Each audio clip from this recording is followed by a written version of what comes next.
Welcome to Mythosium, the channel where we take ideas that confuse even experts and make them clear, intuitive, and genuinely fascinating.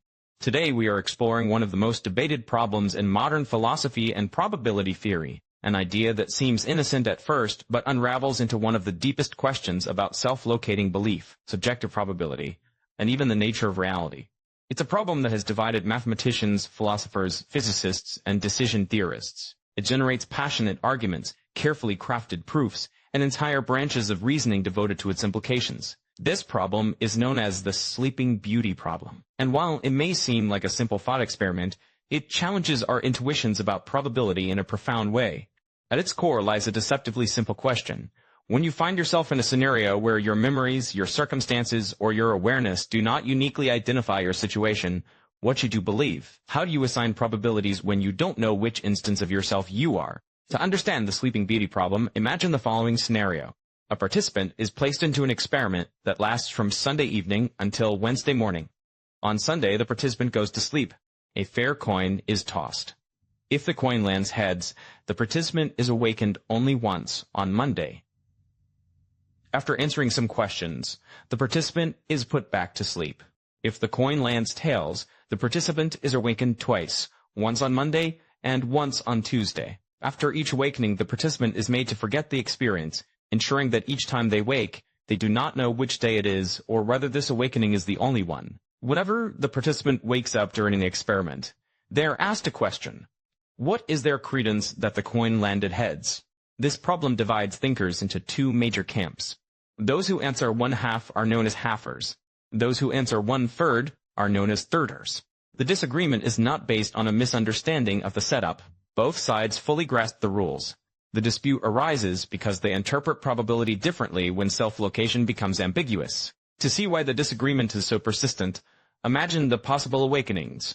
If the coin lands heads, there is one awakening. If it lands tails, there are two awakenings. So in the waking up sample space, there are three total awakenings, one corresponding to heads and two corresponding to tails. The thirder argument is that when awakened, the participant finds themselves in one of these three possible awakenings, and only one of them corresponds to heads. Therefore, the probability should be 1/3. The halfer argument approaches the question differently. They say the coin is fair. Nothing in the experiment changes the fairness of the coin. When the participant wakes, they should still assign a probability of 1/2 to the coin having landed heads. For halfers, the key issue is that the number of awakenings does not affect the underlying probability of the coin. They argue that the participant should keep the original credence. The dispute hinges on whether subjective experience should be weighted by how many times it could occur. Thirders argue that if one outcome produces more observer moments, then you are more likely to be in one of those moments. Halfers argue that the number of observer moments should not affect your belief about the coin, because the coin toss is independent of your internal experience. This philosophical disagreement becomes even clearer when examined through thought experiments. Imagine three rooms. One is labeled Heads Monday. The other two are both labeled Tails Monday and Tails Tuesday. When the participant wakes up, they are effectively in one of these rooms, without knowing which. If they reason that each awakening room is equally likely, then the Heads room represents only one of the three rooms, giving a 1/3 probability.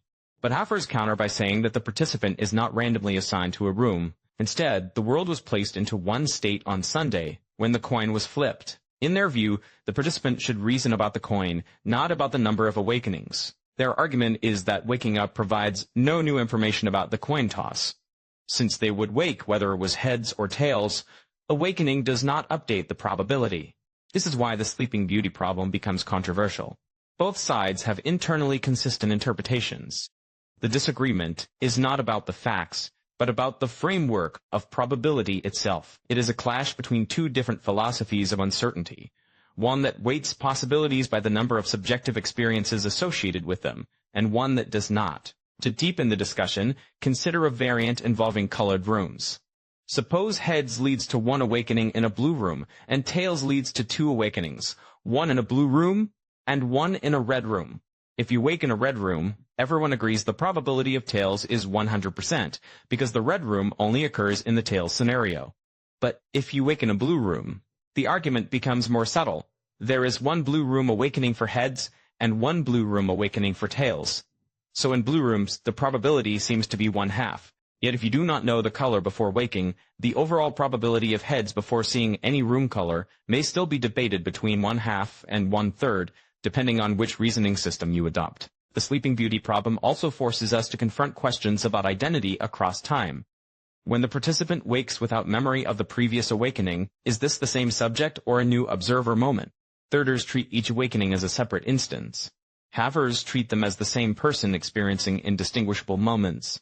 This difference in perspective leads to very different interpretations of probability. Another compelling angle comes from imagining repeated trials. Suppose the experiment is run thousands of times.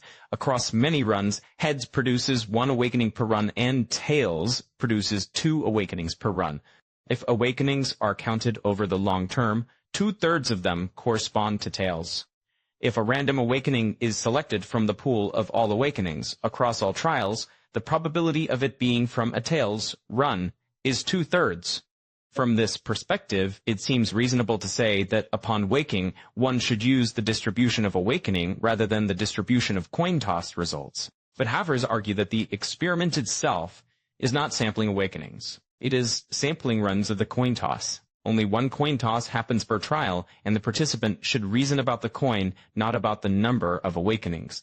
They emphasize that even though there are more awakenings under tails, the participant should not update their belief because their waking is guaranteed in both cases. The participant lacks any new information that would justify modifying their credence. The depth of this debate becomes even more apparent when considered through duplication scenarios.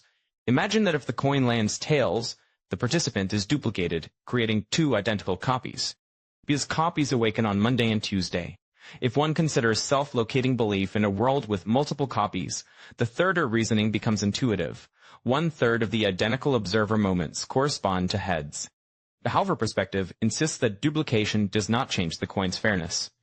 An observer should reason based only on the initial coin event, not on how many copies are created. Extending this even further, philosophical discussions sometimes connect the Sleeping Beauty problem to ideas about multiverses or simulations. These discussions usually revolve around self-location in a world where many versions of oneself may exist. If reality contains many branches or many simulations, does that mean one should weight beliefs by the number of instances?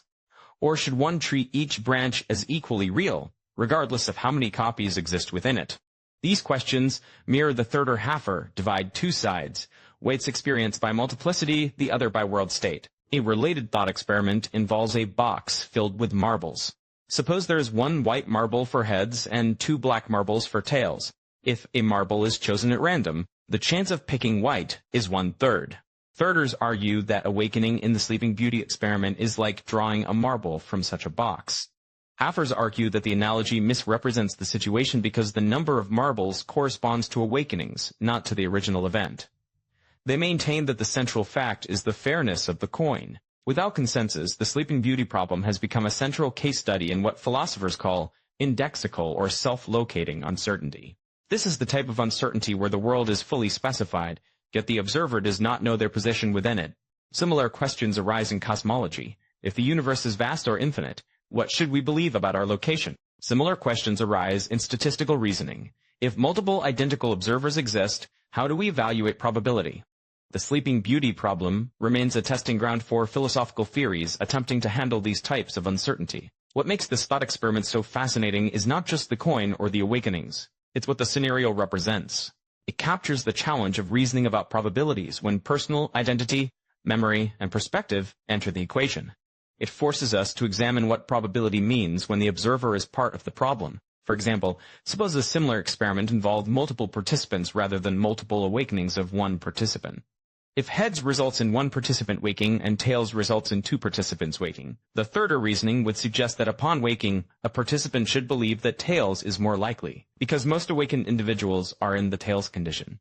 Half a reasoning would suggest that each participant should still assign a 1/2 probability, because the coin itself is fair, and each participant was created under identical conditions relative to the coin. This illustrates how the debate extends beyond a single thought experiment.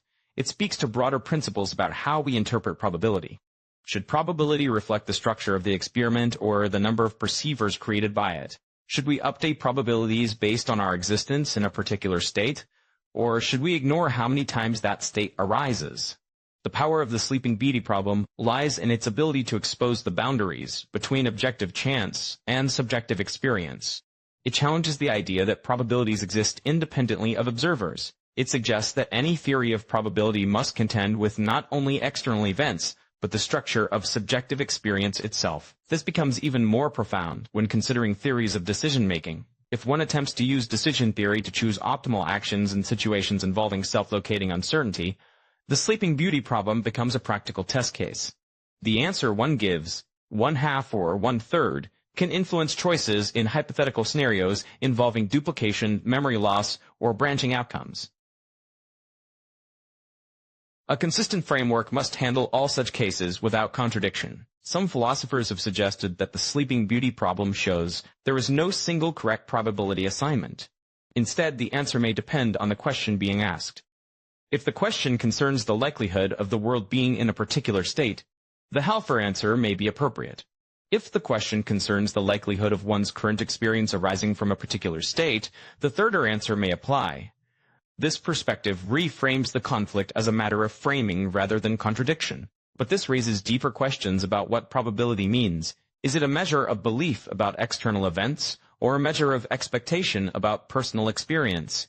Is it a property of the physical world, or a tool for navigating subjective uncertainty?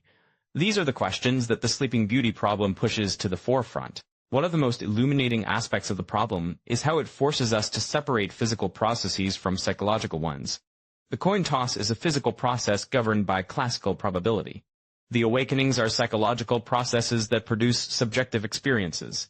The conflict between thirders and halfers arises because the thought experiment blends these domains. Should probability track the physical event or the subjective experience? Even if the debate never reaches a definitive conclusion, the Sleeping Beauty problem remains essential for understanding how probability interacts with consciousness. It highlights how difficult it is to define rational belief when the observer lacks information about their place in time. It reveals that even simple experiments can challenge assumptions about how knowledge works. At a broader level, the Sleeping Beauty problem opens a window into how humans reason about identity. If memory is erased, is the person upon awakening the same individual? If multiple awakenings occur under identical conditions, does it make sense to treat them as multiple observers? These questions are not just philosophical. They touch on issues in neuroscience, psychology, and physics. Ultimately, the Sleeping Beauty problem serves as a reminder that rationality is not always straightforward. Even with a clear description of a scenario, intelligent people can disagree about the correct probability assignment. This disagreement reflects deeper philosophical commitments about the nature of belief. Here at Mythosium, we explore ideas like this because they remind us that science and philosophy are closely intertwined. Understanding probability is not just about numbers or equations, it's about grappling with the structure of experience itself.